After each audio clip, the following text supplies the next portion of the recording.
friends, I am Dr. Jigar Agarwal, Associate Professor and Head of the Department of Accountancy, Law and Taxation at JG College of Commerce.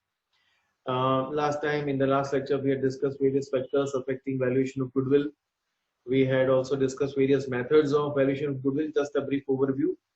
और we had taken on a small question about occasions on which it becomes necessary to value goodwill. कौन से occasions है या when it becomes necessary to value goodwill. तो ये तीनों एक छोटे क्वेश्चंस हैं, थ्योरी क्वेश्चंस है, अच्छी तरह से प्रिपेयर करके जाना. उसमें से 100% एक थोड़े से छोटे क्वेश्चंस आते ही हैं. और अगर if the example is tough, if you are not able to deal with 2 or 3 items given in the example, then this preparation of theory will rescue you in such a difficult situation. So without wasting time, let's move on to the methods. Again, let's have a look at all the methods. तो जो methods है उसके दो types है, basic दो types है. पहला कौन सा है? Simple profit method. और जो दूसरा वो है सुपर प्रॉफिट मेथड्स. तो सिंपल प्रॉफिट मेथड्स में आप जानते ही हो, सबसे पहले है simple average profit, weighted average profit, that is method number 2. Number 3 is capitalisation of average profit. जो एवरेज प्रॉफिट उसमें दो हो सकता है, सिंपल भी हो सकता है, वेटेड एवरेज भी हो सकता है. चौथा है annuity profit, annuity of profit.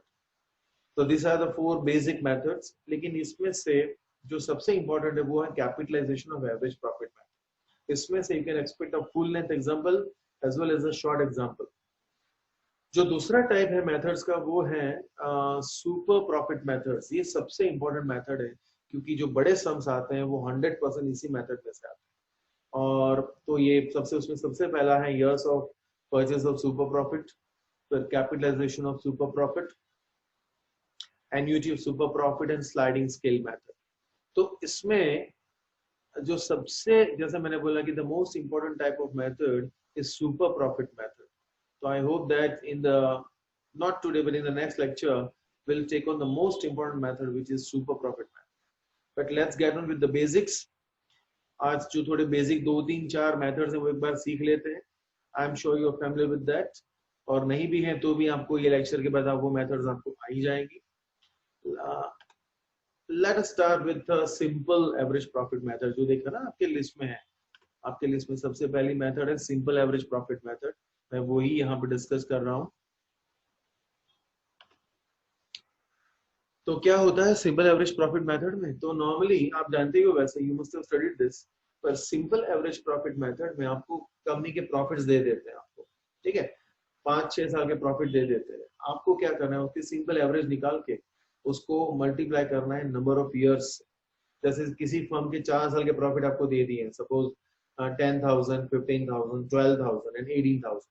So you can see profits are fluctuating. 10,000, then it rises to 15,000, again it declines to 12,000, and then again it rises to 18,000. So when profits are fluctuating, you have to use average profit, simple average profit. तो उसमें आप क्या करेंगे? You will add up the profits of all the years, divide by number of years. You can see on the screen that what is the formula? Average profit is equal to sum of profit divided by number of years. Goodwill is equal to, और कैसे मिलेगा आपको? Goodwill is equal to average profit into number of years purchase. आपको ये example में बता ही देंगे कि कितने साल के मल्टीप्लायर, कितने साल का मल्टीप्लायर यूज करना है, 3 साल, 4 साल. तो that answer will be given in that information will be given in the question. Let us take an example on this example of simple average profits method. तो उसमें आप देखो, look at the question. Suppose एक company का ये आपके पास, you have this imaginary data कि 5 साल के डेटा आपको दिए हैं, which you can see in the white part of the screen, कि 5 साल के प्रॉफिट है 24,000, then it declines to 20,000, then again it rises to 22, then it again further rises to 26, then again it comes down to 24,000. So profits are fluctuating, and whenever the profits are fluctuating, आप जानते हो you have to use the simple average profit method. तो आपको करना है क्या है? 2 ही step है. सबसे पहला स्टेप कौन सा है? सारे प्रॉफिट्स को एड अप कर लो और उसकी एवरेज निकालो. जितने भी, एवरेज कैसे निकालेंगे? सारे प्रॉफिट्स को एडअप कर दो, divide by number of years. 5 साल है तो 5 साल, यहाँ पे 5 साल है तो जो डिनोमिनेटर है वो 5. ठीक है, इन द डिनोमिनेशन. तो आप क्या करोगे? आपने what have you done? You have added up all the profits. 24,000 plus 20,000 plus 22,000 plus 26,000 plus 24,000 divide by 5. तो टोटल आता है 1,16,000 डिवाइड बाय 5. सो आपका जो एवरेज प्रॉफिट आता है वो है 23,200. That is your step number 1. You have to find out the average profit. You can see on the other extreme of the screen. What is step number 1? Find out average profit. We just found out the average profit. सारे profit के add कर दिया और divide by number of years. और goodwill कैसे मिलेगी? Average profit into number of years purchase. जितने भी साल की परचेस वो मल्टीप्लाई कर दो. तो सपोज एग्जांपल में बोला है कि you have to calculate goodwill on the basis of 3 years of simple average profit. तो यहाँ पे आपका सिंपल एवरेज कौन सा है? 23,200 into 3 years. So your goodwill comes to 69,600. Right? So this is just you know this. I am simply brushing up your knowledge on this basic methods. Similarly, I am sure that you are familiar with this method also, जो आप पहले पढ़ चुके हैं. Weighted average profit method, WAP, जिसको मैं अभी आइंदा उसको रिफर करूंगा WAP, weighted average profit method. तो ये कब यूज करते हैं weighted average profit method? आप जानते हो कि when profits are constantly rising और when profits are constantly declining. अगर एक प्रॉफिट में से ट्रेंड बनता है कि ये प्रॉफिट असेंडिंग है या डिसेंडिंग, एक प्रॉपर ऑर्डर निकल रहा है, तो whenever the profit show a particular trend continuously, constantly, then you have to use WAP, weighted average profit method. उसमें आप क्या करते हो? सारे प्रॉफिट्स को वेट्स असाइन करते हो और वेट्स को प्रॉफिट से मल्टीप्लाई कर देते हो. फिर जो टोटल वेटेड प्रॉफिट मिलता है उसको नंबर ऑफ वेट्स से डिवाइड करते हो and you get weighted average profit. और ऐसा जो आपको मिला वेटेड एवरेज प्रॉफिट, उसको आप नंबर ऑफ ईयर्स से मल्टीप्लाई करते हो. तो that you can see on the screen. Appropriate weights are assigned to the profits and then the weighted average so obtained is used to calculate goodwill. और again यहाँ पे भी goodwill क्या होगा? Value of goodwill is equal to weighted average profit into years purchase. तो चलो एक example लेते हैं उसका भी. This is an example on capitalization of average profit. Weighted average profit. तो क्या है इसमें? Consider the last 5 years profits of a company given below and you have to calculate goodwill on the basis of 3 years purchase of profit. तो इसमें capitalisation तो अभी deal नहीं किया, पर ये है वेटेड एवरेज प्रॉफिट का केस. कैसे पता चलेगा? लुक एट द प्रॉफिट्स, उनकी टेंडेंसी आप देखो. जो 2015 का प्रॉफिट है वो 1,05,000 and then it constantly rises from there on. So in 2016 it is 1,35,000 and then it rises to 1,40,000. Again it rises to 1,53,000 and in the most recent year 2019 it rises to 1,63,000. So you can see that profits are constantly rising, right? So जब when profits are constantly rising, you have to assign weights. और चला के देखो कि question में लिखा नहीं है, ये भी यूनिवर्सिटी का ही छोटा क्वेश्चन, तो उसमें लिखा नहीं कि you to use weighted average profit. वरना कई बार एग्जांपल में वो आपको हिंट दे देते हैं, नीचे देते हैं प्लीज यूज वेट्स 1 2 3 4 5 या. तो यहाँ पे कोई वेट्स आपको दिए नहीं है, तो you have to make out on your own कि यहाँ पे you have to use weighted average profit. Given the tendency of the profit, उनकी जो टेंडेंसी है बढ़ने की उसको ध्यान में रखते हुए you have to use weighted average profit. तो कैसे फाइंड करेंगे? तो मैंने ये 4 कॉलम बनाए हैं, आप देख सकते हो. यहाँ पे year 2015 16 17 18 19. I mention profits against the years. जो प्रॉफिट्स है अगेंस्ट आप देख सकते हो वो बढ़ रहे हैं, तो वेट्स भी आपको उसी ऑर्डर में देने. जो सबसे कम प्रॉफिट है उसको आप देंगे यू विल असाइन वेट 1 और जो सबसे ज्यादा प्रॉफिट है वो आप उसको दोगे वेट 5. तो 1 2 3 4 5 weights assign to profits in the ascending order. और आप क्या करोगे? Then you will multiply column 2 and 3. तो जो प्रॉफिट्स है उसको वेट से मल्टीप्लाई करो तो आपको चौथा कॉलम जो दिख रहा है वो है वेटेड प्रॉफिट्स. कैसे मिलेगा? When you multiply weight with the profits. तो 1,05,000 into 1 1,05,000, 1,35,000 into 2 तो 2,70,000 डबल हो जाएगा. 1,43,000 into 3 तो आएगा 4,26,000. 1,53,000 into 4 so 6,12,000 and last 1,63,000 into 5 so 8,15,000. तो आपको क्या मिला चौथे कॉलम में? Weighted profits. इनका टोटल करो, कितना टोटल आया? तो टोटल आता है 22,28,000 और वेट्स कितना है उसके सामने? 15. तो आप जानते हो आपको क्या करना है. What is the step now? आपको फाइंड करना है वेटेड एवरेज प्रॉफिट WAP और उसका फॉर्मूला क्या है? मैंने आपको पहले ही बोला था कि जितने भी टोटल प्रॉफिट्स हैं 22,28,000 उनको 15 से डिवाइड करो. तो total weighted profits divide by total weights you can see on the screen.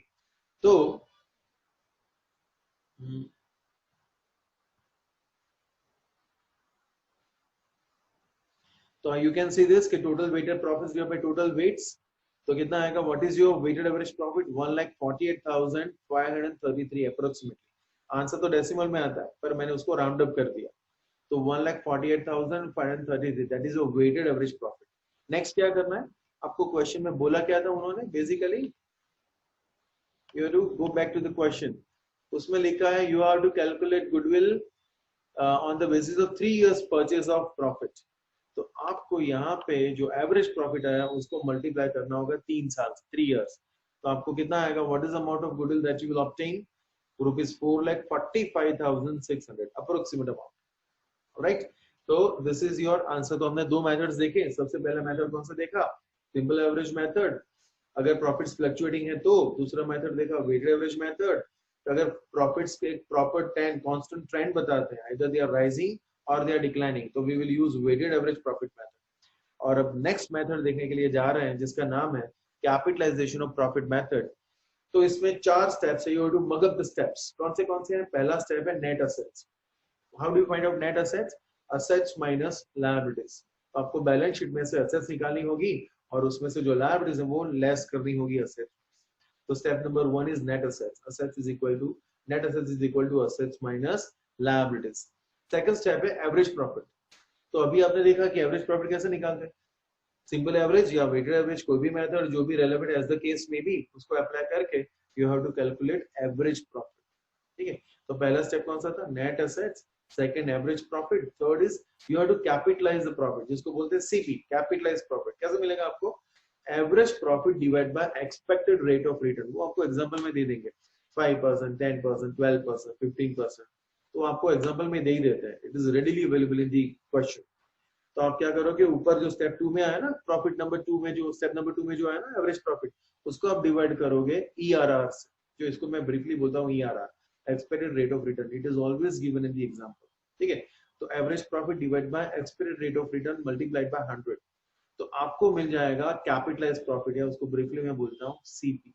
And what is the last step, goodwill is equal to CP minus NA, capitalised profit minus net assets, means step number 3 minus step number 1।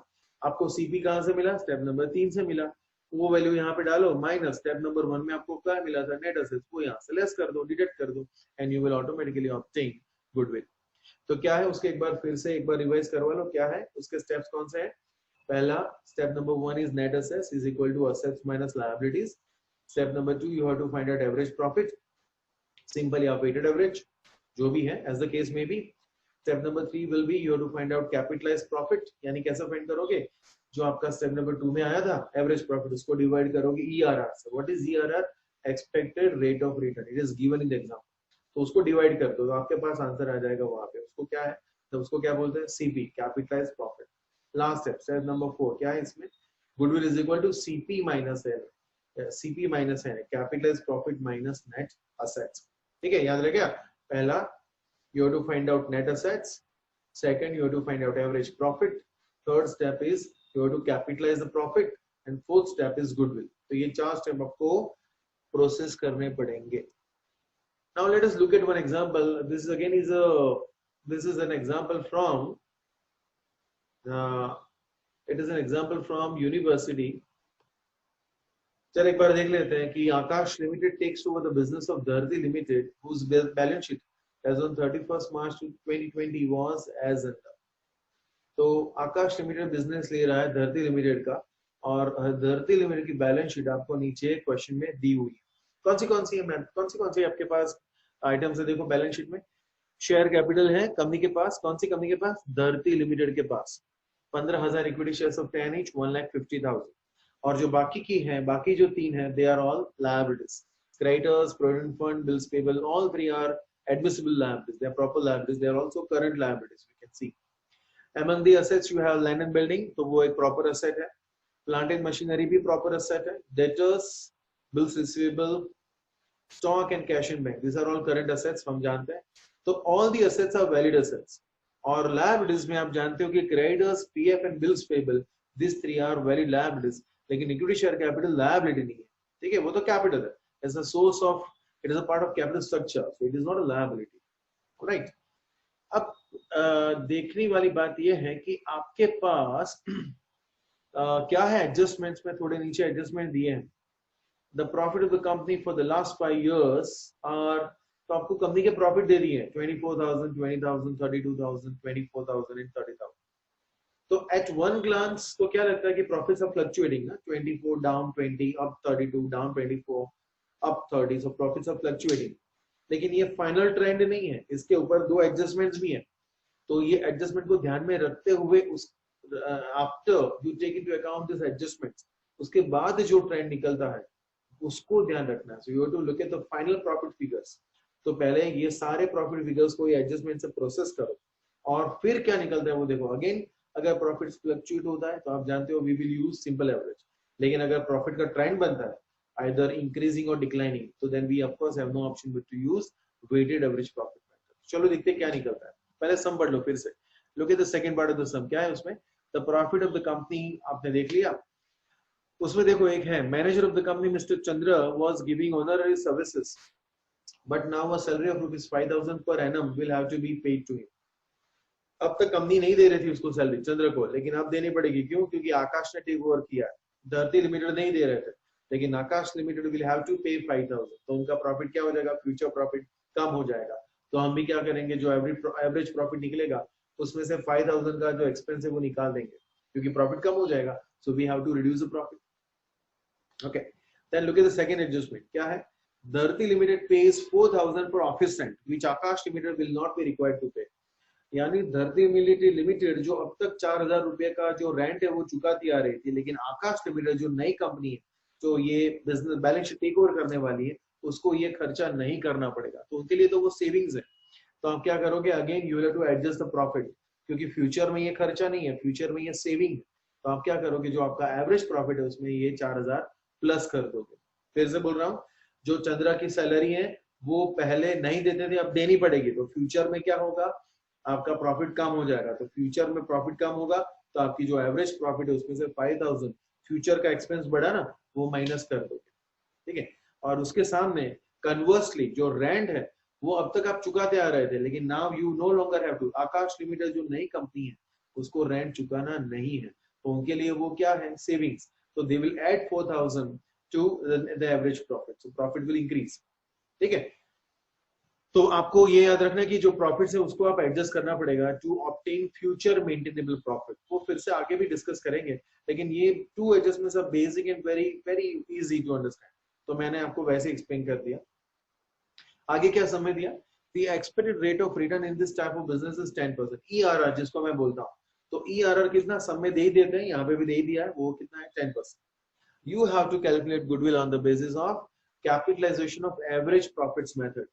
लेकिन अगर यहाँ पे ये नहीं पता कि simple average या weighted average, तो वो again that you have to understand on your own, that you have to derive from the profit figures given in the question. तो चलो जाते हैं सॉल्यूशन की ओर। क्या है सॉल्यूशन में? पहले हम क्या फाइंड करेंगे, उसके कौन से 4 स्टेप्स हैं, आपको याद है क्या? अभी मैंने डिस्कस किए कौन से 4 स्टेप्स हैं। पहला, नेट असेट्स कैसे फाइंड करोगे? Net assets step number 1, net assets कैसे फाइंड करोगे? Assets minus liabilities. Step number 2 क्या है? You have to find out average profit, simple हो या वेटेड। तो second step is average profit. Step number 3 क्या है? कैपिटलाइज्ड प्रॉफिट, जिसको बोलते हैं सीपी। तो कैसे फाइंड करोगे कैपिटलाइज्ड प्रॉफिट? ऊपर जो एवरेज प्रॉफिट आया ना step number 2 divide by ERR, जो कि यहाँ पे कितना है? 10%। तो एवरेज प्रॉफिट डिवाइड बाय 10% और आपको आंसर मिलेगा रुपीज में ऑफ कोर्स। और नंबर स्टेप नंबर 4 गुडविल, जो आपका फाइनल आंसर है। कैसे मिलेगा गुडविल? सीपी माइनस एन है, capitalised profit minus net assets. ठीक है, तो ये जरा ध्यान में रखना। तो चलो ये सम का इसी फॉर्मूला के इसी स्ट्रक्चर में सॉल्व करते हैं उसको। तो स्टेप नंबर 1 क्या है? नेट असेट्स आपको फाइंड करनी है। तो कैसे फाइंड करोगे? आप जानते हो नेट असेट्स यानी क्या? Total assets minus liabilities. तो यहाँ पे सारी की सारी असेट्स वैलिड है। Land and building 1 lakh plus plant and machinery 30,000 plus debtors 20,000 plus bills receivable 10,000 plus stock 30,000 plus cash in bank 10,000। All the assets are valid assets. ये सारी असेट्स को आप ध्यान में रख सकते हैं। तो ये जो 2 लाख का टोटल है वही आपकी टोटल असेट्स होगी। यहाँ पे ऐसी कोई भी असेट नहीं है जिसको हमको ध्यान में नहीं लेते। सपोज यहाँ पे गुडविल होता तो हम ध्यान में नहीं लेते। सपोज यहाँ पे कोई फिक्टिशियस एसेट होती, सपोज यहाँ पे डिबेंचर डिस्काउंट होता तो हम ध्यान में नहीं लेते। वो हम डिटेल में डिस्कस करेंगे in the following method, particularly in super profit method. लेकिन अभी के लिए for the timing you understand that fixed assets and current assets they are absolutely valid. तो इनका टोटल कितना है? बैलेंस शीट का जो टोटल है वो इनका टोटल कितना? 2 लाख। तो वही आप मैंने यहाँ पे लिया है। टोटल एसेट्स कितनी है 2 लाख। कहां से उठाई मैंने ये बैलेंस शीट में ही दे दिया टोटल 2 लाख। ठीक है फिर व्हाट आर द 3 लायबिलिटीज तो क्रेडिटर्स है 30,000 plus PF 10,000 plus bills payable 10 कुल मिला के कितना होगा 50,000। तो वही मैंने यहाँ पे डिडक्शन में बताया है creditors 30,000 minus PF 10,000 minus bills payable 10,000 so कुल मिला के what is your net assets 1,50,000। Okay तो ये आपका स्टेप नंबर 1 था। Step number 1 net assets assets minus liabilities। Step number 2 क्या है you have to find out average profit. तो पहले यहाँ पे कितने प्रॉफिट है चलो इसका एवरेज प्रॉफिट निकाल देते हैं पहले तो 24,000 plus 20,000 plus 32,000 plus 24,000 plus 30,000 you can see all the 5 profit figures here divide by 5 तो कितना आता है टोटल 1,30,000 डिवाइड बाय 5। ठीक है और ये जो भी चेंजेस हैं वो चेंजेस करने के बाद प्रॉफिट के ट्रेंड नहीं बदलने वाले कि कोई इंडिविजुअल ईयर के प्रॉफिट को वो अफेक्ट नहीं कर रहा। ठीक है तो you can go for a simple average right now. So आपकी सिंपल एवरेज क्या निकलेगी यहाँ पे 26,000। क्यों सिंपल निकाला because profits are fluctuating they are neither increasing constantly not declining constantly. तो यहाँ पे we have opted for simple average profit. तो 24 प्लस 20 32 प्लस 24 प्लस 30 टोटल आता है 1,30,000 डिवाइड बाय 5 इयर्स। 5 साल का प्रॉफिट है ना तो डिवाइड बाय 5 इयर्स। तो आपकी एवरेज कितनी निकली 26,000 before adjustment. Without any kind of adjustment आपका प्रॉफिट कितना निकला 26,000। Now let's go to the final profit. कैसे निकलेगा 26,000 4,000 रेंट क्यों प्लस कर दिया भैया। तो आप देख सकते हो एडजस्टमेंट में Dharti limited pays 4,000 which Akash limited will not have to pay. तो फ्यूचर में ये जो रेंट है वो खर्चा है ही नहीं वो तो सेविंग हो गई। तो मैंने तभी एवरेज प्रॉफिट आपका बढ़ेगा तो तभी ये रेंट मैंने उसमें प्लस कर दिया। और उसके सामने जो सैलरी है चंद्रा जो मुफ्त में काम करता था तब तक ऑनररी सर्विस दे रहा था। now he is going to start charging salary 5,000 rupees per month per annum। हर साल 5,000 रुपया वो सैलरी मांगेगा तो वो हमारा खर्चा बढ़ने वाला है भैया। तो मैंने क्या किया 5,000 की सैलरी माइनस कर दी। तो what is your final profit figure adjusted profit figure या फ्यूचर मेंटेनेबल प्रॉफिट जो भी कह लो 26,000 प्लस 4,000 माइनस 5,000। तो your profit comes to final profit comes to 25,000। तो स्टेप नंबर 2 का रिजल्ट क्या निकला एवरेज प्रॉफिट क्या निकला 25,000। क्यों आपने फ्यूचर के जो एडजस्टमेंट्स है उसको ध्यान में रखते हुए you have obtain the final profit figure. Now what is step number 4 आप जानते हो कैपिटलाइज्ड प्रॉफिट सीपी कैसे फाइंड करोगे। तो ये आपको मैंने यहाँ पे दिया था कहाँ गया ये रहा स्टेप नंबर 3 आप you can see on the screen capitalised profit कितना है average profit divide bye ERR into 100। तो चलो यही फॉर्मूला यहाँ लगाते हैं। आपकी एवरेज प्रॉफिट कितनी है 25,000 और ईआरआर कितना है सम में यू कैन सी नीचे लिखा है the ERR is in this type of business is 10%। तो क्या किया मैंने 2,25,000 डिवाइड बाय 10%। तो अब जब कैलसी में करो ना तो 25,000 डिवाइड बाय 10% बस वही आपका आंसर है। वो आंसर आएगा 2,50,000। अगर गलती से कैलसी में 25,000 डिवाइड 10 किया ना आपका प्रॉफिट हो जाएगा 2,500। तो ये गलत होगा टोटली गलत होगा you will get a totally wrong answer. तो ध्यान रखना कैलसी में 25,000 दिया बाय 10% वो बटन दबाना मत भूलना। तो आपका कैपिटलाइज्ड प्रॉफिट आएगा 2,50,000। Now let's move to the last step जो कि है गुडविल। क्या है गुडविल का स्टेप सीपी माइनस एनए। तो what is your capitalised profit 2,50,000 minus आपका कितना है नेट एसेट्स ऊपर देखा है स्टेप नंबर 1 में कितना था आपका नेट एसेट्स 1,50,000 और आपका सीपी कितना है 2,50,000। तो आपकी गुडविल कैसे निकालोगे goodwill is equal to CP minus NA. तो 2,50,000 माइनस नेट एसेट्स कितनी है आपकी 1,50,000। तो 2,50,000 माइनस 1,50,000 वो आपका आएगा गुडविल आएगा 1 right. So this is your answer as per the capitalization of average profit method. So I hope that you have understood everything that I have discussed today. And in the next lecture, which is an important lecture, as such all the lectures are important, but in the next lecture I'm going to discuss the most important method from your syllabus, and that is known as super profit method with all its intricacies. And it's very interesting, very scoring. So I hope that you enjoyed guys and looking forward to the next lecture. Thank you. Enjoy.